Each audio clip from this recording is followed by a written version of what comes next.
America ने Israel को $7 billion से ज्यादा की कीमत के नए हथियार देने का ऐलान किया है। प्रेसिडेंट ट्रंप ने इजराइल को 3000 हेलफायर मिसाइलें जल्द से जल्द भेजने का आदेश दिया है। यह हथियार ट्रंप के गाजा पर कब्जा करने के प्लान में इस्तेमाल हो सकते हैं। उधर अमेरिका के गाजा प्लान पर कई देशों ने युद्ध की धमकी दी है। तुर्की के राष्ट्रपति सीरिया के राष्ट्रपति अहमद अल शरा के साथ खाड़ी में नया वॉर प्लान बना चुके हैं। वहीं प्रधानमंत्री नेतन्याहू ने 23 लाख लोगों को गाजा से निकालने का रूट दुनिया को दिखाया है। ट्रंप के फैसले शॉकिंग होते हैं, दुश्मनों से 100 कदम आगे के होते हैं। जब सब कुछ सही लगने लगता है तब सुपर पावर असली रंग में आता है। खाड़ी के शांत पड़े खंडहर और बियाबान को बारूद से पाटने का नया दौर शुरू हो चुका है। इस बार इजराइल के कितने भी दुश्मन सामने हों फर्क नहीं पड़ेगा। राष्ट्रपति ने साफ कर दिया है कि गाजा के पुनर्निर्माण के लिए लोगों को बाहर निकालने की जरूरत है, क्योंकि गाजा विध्वंस की जमीन है। ये किसी भी इंसान के रहने लायक नहीं है।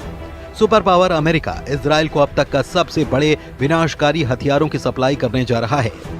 नेतन्याहू को ट्रंप की तरफ से $7.4 बिलियन कीमती विनाशकारी गोला बारूद की खेप मिलनी फाइनल हो चुकी है। इजराइल को अमेरिका $6.75 बिलियन की गोला बारूद से अजेय बनाने जा रहा है, जिसमें 166 छोटे बम, हजारों गाइडेड किट, 3000 हेलफायर मिसाइलें भी शामिल हैं। बताया गया है कि इजराइल को मिसाइलों की डिलीवरी जल्द से जल्द मिलेगी। गाजा युद्ध, लेबनान युद्ध, यमन फ्रंट और सीरिया में जब थोड़ी सी शांति आई है, तब अमेरिका इजराइल को इतने हथियारों से लैस क्यों करने जा रहा है? क्या ट्रंप के दिमाग में इजराइल के लिए कुछ विस्फोटक रणनीति तैयार है? आखिर इजराइल अब भी हमास के सफाई की जिद पर क्यों अड़ा है?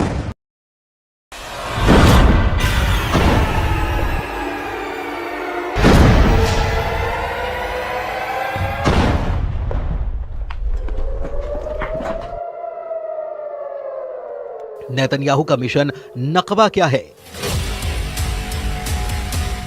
हमास का यह तमाशा फिर से युद्ध भड़काने लगा है। इजराइल के बंधकों के रिहाई को ग्रैंड शो की तरह पेश कर रहे हमास लड़ाकों को इजराइल से जड़ समेत उखाड़ फेंकने का मिशन ऑन कर चुका है। इजराइल की सेना हमास और सभी फिलिस्तीनियों को गाजा से मार भगाने का रोड मैप बना चुकी है। हमास के खात्मे तक इजराइल युद्ध खत्म नहीं करने वाला। जिन्हें शक है वो पीएम नेतन्याहू की नई धमकी को सुन सकते हैं। प्रेसिडेंट ट्रंप और नेतन्याहू ने क्लीन गाजा प्लान पर मुहर लगा दी है। इंतजार इस बात का हो रहा है कि कौन कौन सा देश ट्रंप के ऑपरेशन गाजा पर विरोध में युद्ध शुरू कर सकता है। फिलहाल जिन देशों ने ट्रंप और नेतन्याहू को वार्निंग दी है, उनके नाम भी जान लीजिए। इजराइल को युद्ध में बराबर की टक्कर देने की ताकत रखने वाले तुर्की के राष्ट्रपति एर्दोआन ट्रंप के गाजा प्लान के सबसे बड़े विरोधी बन रहे हैं। एर्दोआन की तरह अमेरिका का दोस्त माना जाने वाला सऊदी अरब भी गाजा को खाली न करने के पक्ष में हुंकार भर चुका है। ट्रंप के गाजा प्लान पर जॉर्डन ने नाराजगी जताते हुए इस प्रस्ताव को सिरे से खारिज कर दिया है। मिस्र के राष्ट्रपति अब्दुल फतेह अल सीसी ने कहा कि ट्रंप की योजना अंतर्राष्ट्रीय कानून का एक गंभीर उल्लंघन है। वेस्ट बैंक की सत्ता पर काबिज फिलिस्तीनी अथॉरिटी के नेता महमूद अब्बास ने भी गाजा के लोगों को विस्थापित करने की किसी भी परियोजना की निंदा की है। अमेरिका से सभी मामलों में अलग स्टैंड लेने वाला ईरान भी ट्रंप के गाजा प्लान के खिलाफ मोर्चा खोल चुका है। सऊदी अरब के विदेश मंत्रालय ने साफ किया है कि फिलिस्तीन के मुद्दे पर किंगडम अडिग है। ये स्टैंड किसी बातचीत से नहीं बदलेगा। सऊदी किंगडम फिलिस्तीन की वैधता के उल्लंघन का जोरदार विरोध करता है।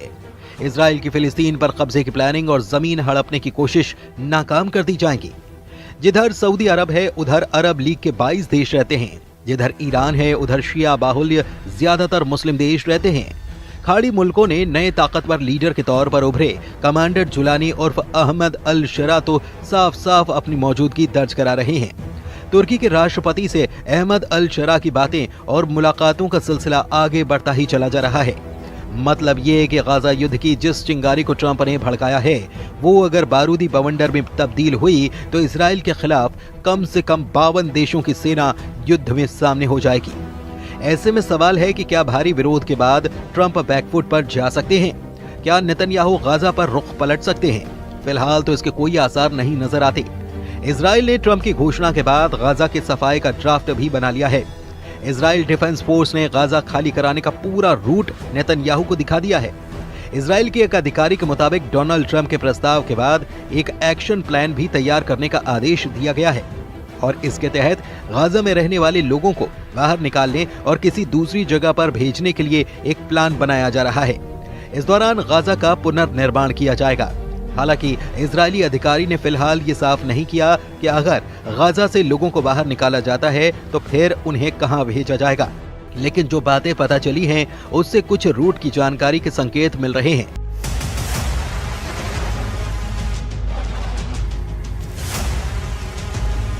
गाजा पट्टी और इजराइल के बीच 5 जमीनी क्रॉसिंग हैं। शुरुआती योजना के मुताबिक इन 5 पॉइंट से गाजा पट्टी के लोगों को बाहर निकाला जाएगा। इसके बाद लोगों को बस से करीब 250 किलोमीटर दूर रेमन एयरपोर्ट या फिर अशदोद बंदरगाह तक ले जाया जाएगा। यहां पहुंचने के बाद फिलिस्तीनी नागरिकों को आगे किसी देश में भेजा जाएगा, लेकिन वो देश कौन सा होगा फिलहाल इसका खुलासा नहीं किया गया है।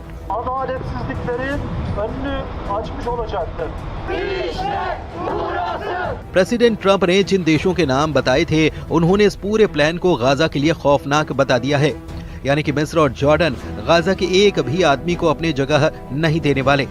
अरब मीडिया में जॉर्डन के विदेश मंत्री की धमकी की जानकारी दी गई है, जिसमें उन्होंने कहा कि अगर जॉर्डन में फिलिस्तीनियों को जबरन विस्थापित करने की कोशिश की गई तो जॉर्डन पूरी ताकत से सामना करेगा। ये जॉर्डन के लिए युद्ध की घोषणा है और हम इसका जवाब देंगे। मतलब जॉर्डन इजराइल से जंग के लिए तैयार है। उधर तुर्की में ट्रंप के गाजा प्लान पर युद्ध का माहौल बनाया जा रहा है। वहीं इस्तांबुल से आई इन तस्वीरों ने नेतन्याहू की टेंशन बढ़ा दी है, जहां बर्फबारी के बीच अमेरिका के दूतावास के बाहर ट्रंप का जमकर विरोध किया गया। एर्दोआन के कट्टर समर्थकों के हुजूम ने पुलिस बैरिकेड्स के सामने खड़े होकर फिलिस्तीनियों के समर्थन में नारेबाजी की। प्रदर्शनकारियों ने ट्रंप और नेतन्याहू के पोस्टर के साथ गाजा पट्टी के हक में आवाज बुलंद की। इससे पहले एर्दोआन और अहमद अल शरा की मीटिंग में भी ट्रंप के गाजा प्लान को लेकर चर्चा हो चुकी है। अल शरा से मीटिंग के बाद एर्दोआन ने अपने खुशी का इजहार हर मसले पर एक दूसरे के साथ होने के ऐलान के साथ किया। यानी अगर ट्रंप और नेतन्याहू ने फुल प्रूफ तैयारी कर रखी है तो तुर्की और गाजा के हक में आवाज उठा रहे देश भी युद्ध से पीछे नहीं हटने वाले। ऐसे में गाजा का क्या होगा? 23 लाख लोगों का क्या होगा? क्या गाजा फिर से 1948 का नकबा झेलने जा रहा है? फिलहाल गाजा का हर आदमी अपने घर से बाहर है, अपने ही इलाके में शरणार्थी है। गाजा की 23 लाख की आबादी में से 90% लोग विस्थापित हैं। कौन किस हाल में रह रहा है ये तस्वीरें बखूबी बयां कर रही हैं। खान यूनिस के इलाके में हजारों लोग अस्थायी टेंट में रहने के लिए मजबूर हैं। तेज हवाएं और बारिश इन तंबुओं को उखाड़ती हैं, नुकसान पहुंचाती हैं, लेकिन लोग फिर जैसे तैसे मरम्मत करके उन्हीं में रहने के लिए मजबूर हैं। कई बार लोग रात भर नहीं सो पाते। युद्ध विराम के बाद भी बमबारी यहाँ बंद नहीं हुई। भूखमरी और मौसम की मार ने गाजा को मृत्यु लोक में तब्दील कर दिया है। फिर भी लोग अपनी जमीन से बेदखल होने के लिए तैयार नहीं हैं। 77 बरस पहले जैसी तबाही गाजा ने झेली, सब कुछ वैसा ही फिर से होने का खौफ यहाँ पर पसरा हुआ है। अमेरिका का गाजा में बढ़ता दखल कई खाड़ी मुल्कों की तबाही का सबब भी बन सकता है। इजराइल के लिए हर लिहाज से अब माहौल मन मुताबिक है। ट्रंप से व्हाइट हाउस में मीटिंग के बाद नेतन्याहू पूरी तरह कॉन्फिडेंस में लौट आए हैं। अमेरिका से लौटने के बाद नेतन्याहू ट्रंप के प्लान पर जल्द से जल्द अमल करना चाहते हैं। अब जब उन्हें 10 साल तक युद्ध लड़ने के हथियार मिल रहे हैं तो नेतन्याहू किसी के आगे आखिर झुके भी क्यों? लेकिन तुर्की इस पूरे समीकरण को बिगाड़ने का मादा रखता है। एर्दोआन आर्मी के पास दुनिया के सबसे घातक फाइटर ड्रोन हैं। रूस से मिले एयर डिफेंस सिस्टम हैं और तो और अमेरिका के दिए 100 एटम बम भी तुर्की के पास हैं। तुर्की के पास खाड़ी मुल्कों का नया जंगबाज कमांडर जुलानी भी है। तुर्की ने इजराइल के खिलाफ युद्ध शुरू किया तो फिर अमेरिका को भी खाड़ी में सेना उतारनी पड़ जाएगी और फिर ऐसा बारूदी घमासान होगा जिसका खात्मा परमाणु धमाके के बाद ही मुमकिन हो सकता है।